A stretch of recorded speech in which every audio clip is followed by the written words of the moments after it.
Greetings folks, John Grace, President, Investors Advantage, and the Money Doctor is in. Now please do take a moment to subscribe.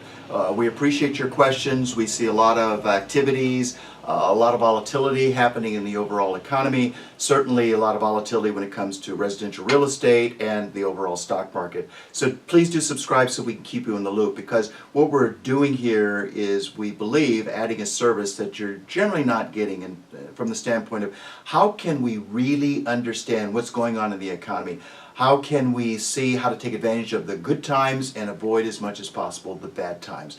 And now we're going to address what we're calling buy and hope is not a strategy. So let's look at a definition. Of course, we can go to Wikipedia to see that an investment strategy is where an investor buys stocks and holds them for a long time. Now this is based on the view that in the long run the financial markets give a good rate of return despite some volatility. We would call those declines. I mean, we like the up declines, we don't like the down declines. For example, we would suggest that, first of all, foremost, there's no better idea, and that the viewpoint holds that market timing does not work for small or unsophisticated investors. So there's three parts here. First, we're not talking about market timing, all right? Secondly, there is a false assumption that this is the only option. It's buy and hold, or you have to market time. Third, most importantly, buy and hold always works when you don't need the money. I mean, whatever your account balance might be, if you don't need the money and it goes up by 90%, is that meaningful? If it goes down by 90% and you don't need the money, is that really meaningful? It's probably a non-event. When you do need withdrawals to supplement your income, however, that's when all bets are off. I mean, the scenario changes drastically. And let me show you first and foremost this graph that shows if you had $1 million and you put it in the S&P 500, that's the 500 largest stocks in the US of A, by 2002 your account dropped to about $666,000, rose in January of 08 to about 1.1 million, fell to $684,000 approximately in December of 2008, and finished June 30, 2014 at a little less than $1.5 million. Now, this is the holy grail according to conventional wisdom. That's the evidence that buy and hold is the panacea. Who wouldn't be unhappy with $1 million being worth close to 1.5 million? I wouldn't be unhappy with that. However, remember, one of the things we've suggested is that we increase the amount of diversification. So in this case, instead of just keeping all the money in stocks or mutual funds that act exactly like the stock market, we're going to add two additional indexes, as you can see here. Notice in the first decline, we were down a lot less. The gain became a value about 1.3. The second decline, I believe the account value shows about $933,000, and as of June 30th, 2014, we see the account value at about $1.8 million. Now, that's a difference of about 23.7%, or over $330,000. That's meaningful. 1.5 is good. I think we can agree that 1.8 is certainly more, if not better. I'll take 1.8 over 1.5, which is good.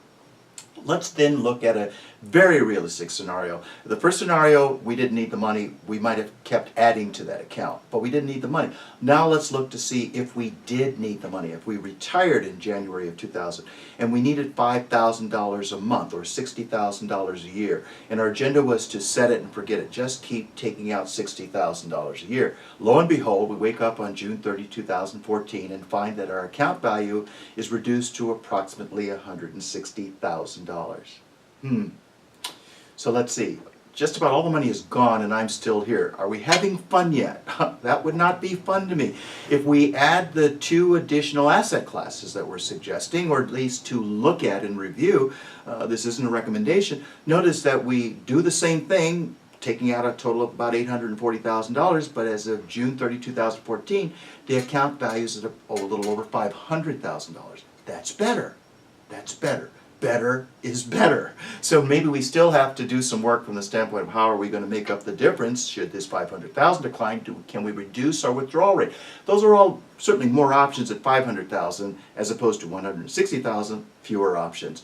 When we look at Forbes contributing author Robert Laura, we like what he had to say. Wake up. Buy and hold just doesn't work. Laura goes on to say, I'm losing patience with financial rules of thumb, especially the tried and true concepts of buy and hold and the infamous buy low and sell high. Not only does buy and hold concept lack relevance in today's markets, but technically you can apply both a buy and hold strategy with a buy low and sell high approach. I think that's true. So certainly your mood and your financial success can change drastically when income is required. So the Money Doctor is going to write the 3 prescriptions for you right now.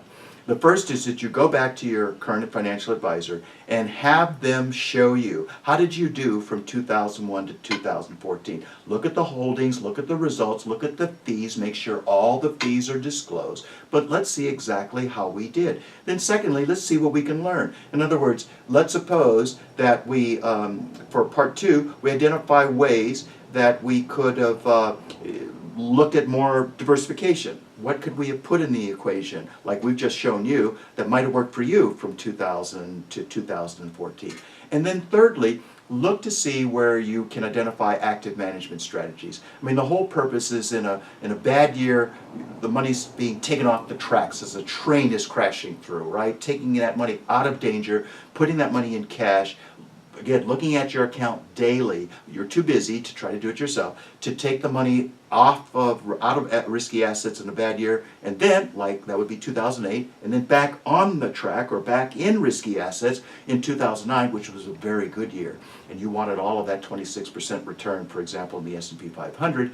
But at the end of the day, we're recommending that you think of the 80-80 rule. That would be a new one. We're only needing 80% of the upside when we can avoid 80% of the downside. Limit the losses to 20%. It keeps us in the game. At the end of the day, we want to be in the game so we can enjoy the game, right?